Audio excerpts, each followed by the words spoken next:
Hello दोस्तों, मैं आपका दोस्त सुमित आप सबके लिए लेकर आ चुका हूँ NCERT solution class 10th exercise number 12.1 question number 4। अब हम इस क्वेश्चन को शुरू करते हैं और देखते हैं इस क्वेश्चन को कैसे डील करना है।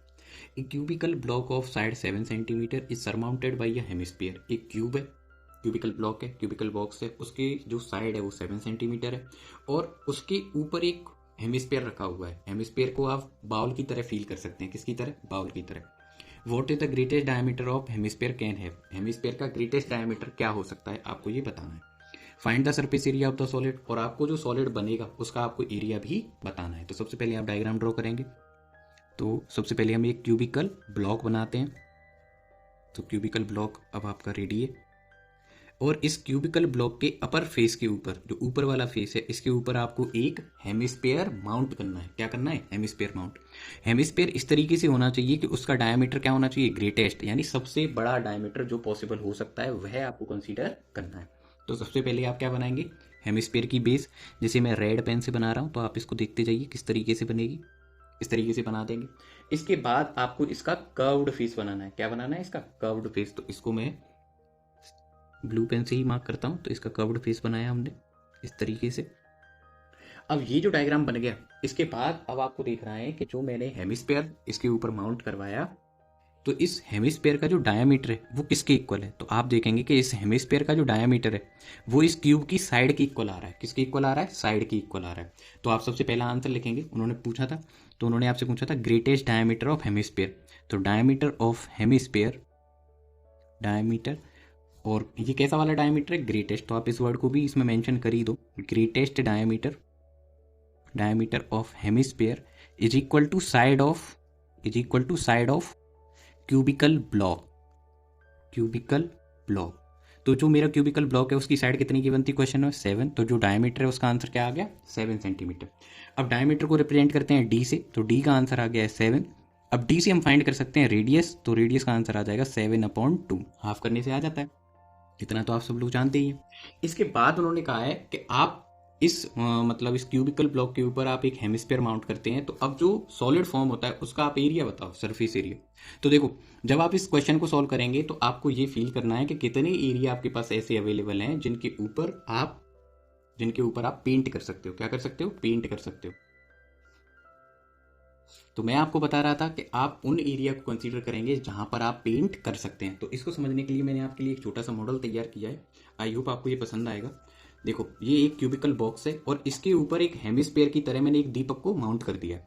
अब माउंट करने के बाद आप देखेंगे कि फेस फर्स्ट के ऊपर आप पेंट कर सकते हैं, फेस सेकंड के ऊपर भी आप पेंट कर सकते हैं, फेस थर्ड के ऊपर आप पेंट कर सकते हैं, फेस 4 के ऊपर आप पेंट कर सकते हैं। इसके अलावा बेस वाला जो स्ट्रक्चर है उसके ऊपर आप पेंट कर सकते हैं, और जो अपर फेस है जिसके ऊपर दीपक माउंट है, वहां पर जो रेड कलर वाला रीजन आपको दिखाई दे रहा है, first reason, second reason, third reason और ये फोर्थ रीजन, इन 4 फेसेज के ऊपर, दैट मीन्स मतलब देखो फेस तो 5 है और जो अपर फेस है उसके 4 portion, first portion, second portion, third portion और फोर्थ पोर्शन, इस सब के ऊपर आप पेंट कर सकते हैं। इसके अलावा आप इस दीपक की सरफेस के ऊपर, दैट मीन्स हेमिस्फीयर के कर्व्ड रीजन के ऊपर भी आप क्या कर सकते हैं? पेंट कर सकते हैं।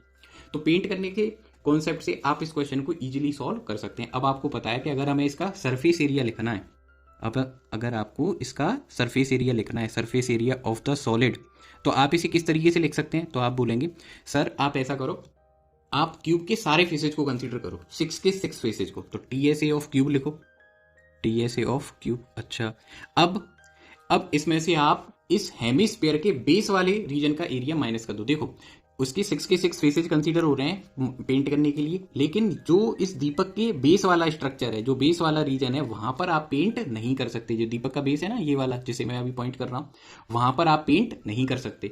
तो ये एरिया होगा कितना? दीपक के अंदर कितना एरिया कवर हो रहा है? तो दीपक के बेस के बराबर या हेमिस्फीयर के बेस के इक्वल। और हेमिस्फीयर का बेस होता क्या है? तो हेमिस्फीयर का बेस होता है पाई आर स्क्वायर। सर्कल होता है ना, तो सर्कल के लिए क्या हो जाएगा? पाई आर स्क्वायर। आप इस डायग्राम से भी देख सकते हैं, इस रीजन के अंदर आप पेंट नहीं कर सकते, इस रीजन के अंदर आप पेंट नहीं कर सकते, तो आप इस एरिया को क्या करेंगे? Minus, minus base of hemisphere, base of hemisphere. Okay, आप इसके अंदर तो पेंट नहीं कर सकते। क्या आप इसकी छत के ऊपर, यानी इस कर्व्ड रीजन के ऊपर भी पेंट नहीं कर सकते? तो आप बोलेंगे नहीं, इसके ऊपर तो पेंट हो सकता है, समझ ये बाहर है तो इसके ऊपर आप पेंट कर सकते हो। अगर आप इसके ऊपर पेंट कर सकते हो तो क्या आप इस एरिया को कंसीडर करोगे? तो आपका आंसर होगा डेफिनेटली, क्यों नहीं करेंगे, इसको तो कंसीडर करेंगे। तो plus C S A of hemisphere, hemisphere के CSA को कंसीडर किया जाएगा। ओके, इसके बाद क्या करना चाहिए कि सुमित आपने बताया है हर बार कि हम सबसे पहले फॉर्मूले मार्क करते हैं, तो TSA ऑफ क्यूब लिखेंगे 6a²। ओके, फिर बेस ऑफ हेमिस्फेयर मार्क करेंगे πr²। Okay, CSA of hemisphere mark करेंगे 2πr²। ओके, इसके बाद आप क्या कर सकते हो कि 2πr² से πr² समेत आप माइनस कर लो, आपका आंसर आ जाएगा।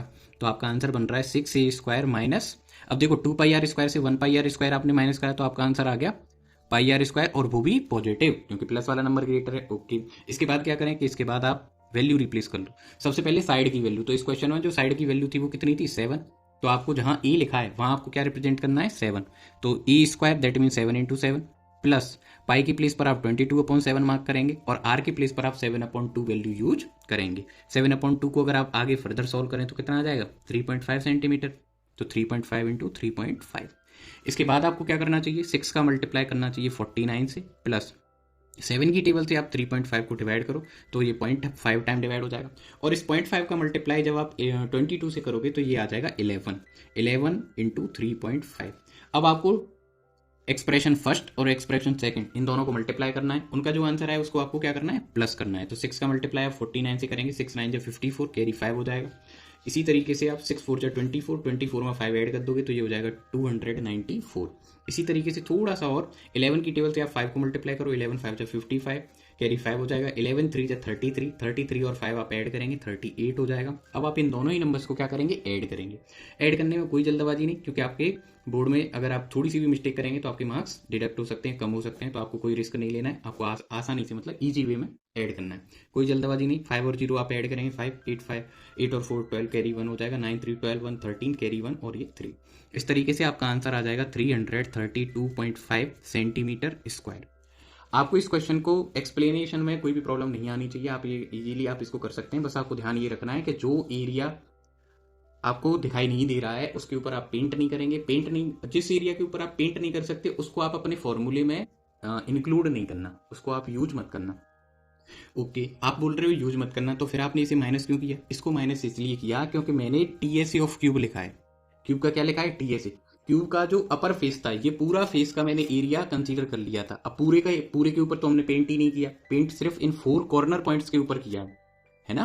तो इसका मतलब ये हुआ कि इसका पूरा एरिया कंसीडर नहीं करना, इसमें से कुछ एरिया क्या करना पड़ेगा माइनस। तो माइनस कितना करेंगे इस दीपक के बेस के बराबर, दैट मीन्स हेमिस्फीयर के बेस के बराबर आप एरिया को क्या कर देंगे माइनस। आई होप आपको ये एक्सप्लेनेशन अच्छे से पसंद आएगी, समझ में आएगी और आप इसका बेनिफिट ले पाएंगे। अगर आप ऐसा कर पा रहे हैं तो आप इस वीडियो को लाइक करें, शेयर करें, चैनल को सब्सक्राइब करें। Thank you.